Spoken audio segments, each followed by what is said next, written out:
kulantii wanaagsan warkana aan ku bilownay ciidamada ammaanka ee dalka Kenya ayaa howlgal ka wada xaafadda Eastleigh ee Soomaalidu ay u badan yihiin magaalada Nairobi kadib markii dhawaanahan halkaasi ay ka dhacayeen qaraxyo isdaba jooga oo dad door ay ku dhinteen qaar kalena ay ku dhaawacmeen dadka qaraxyadaasi ku dhaawacmay ayaa waxa kamid ah xildhibaanka laga soo doorto deegaankaasi ee Yuusuf Xasan haddaba ciidamada Kenya ilaa imika waxay qabqabteen dad lagu qiyaasay ilaa 400 oo qof oo Soomaaliya arintaasina waxa walaac weyn ay ku dhalisay dadka Soomaalida xaafadaasi degan oo hoos u dhac weyn laga dareemayay ganacsigooda warbixintan waxa noo soo diray wariyahayaga Cabdiraxmaan Ibrahim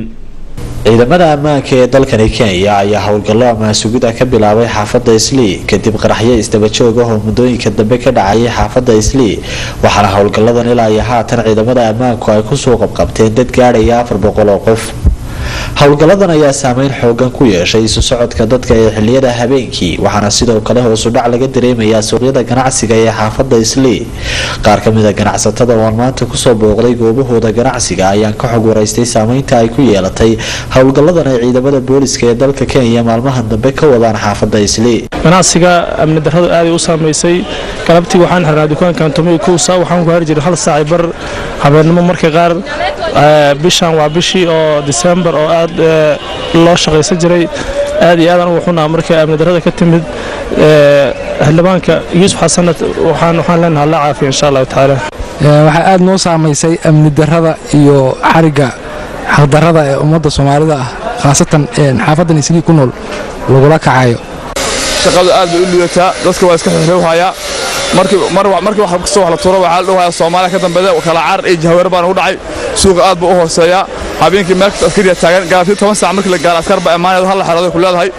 arto ganacsiga Eastleigh hadii aan kaaga waramo maalmaan wuxuu u liitay waxa kamid ah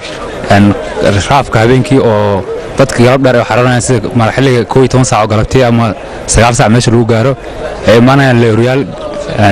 dukaamada ganacsiga hal xirdhaay waqtigan hadda ognahay waxa lagu jiraa bil December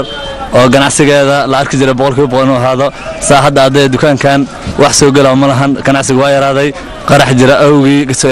sheeg nabad darro jirta awgeed dadka kale dhalinyarada Soomaalida ah oo ay ciidamadu habeenada dambe bartilmaameedsanayeen ayaan wax ka weydiiyay sida ay u arkaan howlgalladan ka socda xaafadda Eastleigh waan hadda anaga dhalinyarada Soomaaliyeed ee ku dhaqan xaafadda Eastleigh waa ka xunahay dadka Soomaalida sida qaladka loo xirayo waxaan jeclaan lahayn dawladda Kenya in arintaas wax ka tiraahdo waxa jira dad badan oo lagu xiro waxyaabo aan dambiye saas u waaweyneen warbixinta waa ka soo baxday dawladda Kenya ayaa lagu sheegay in howlgallada ka socda xaafadda Eastleigh lagu bartilmaameedsan doono dadka ajaanibta ah ee haysan sharciyada ee ku nool dalkani Kenya mar wax laga weydiiyay taliyaha booliska ee magaalada Nairobi arintan ayaa waxa uu sheegay in dadkii la xirxiray maalmihii aynu soo dhaafnay ay u badnaayeen dad aan haysan sharciga aqoonsiga ee dalkani Kenya lamana oga ilaa iyo haatan muddada uu qaadan karayo howlgalkan ay ciidamada ammaanka ee dalka Kenya ka wadaan xaafadda Eastleigh kadib qaraxyadii isdaba joog ah ee ka dhacay muddooyinka dambe Cabdiraxmaan Cumar Cabdi Cabdiraxmaan Soomaali Universal TV Nairobi Kenya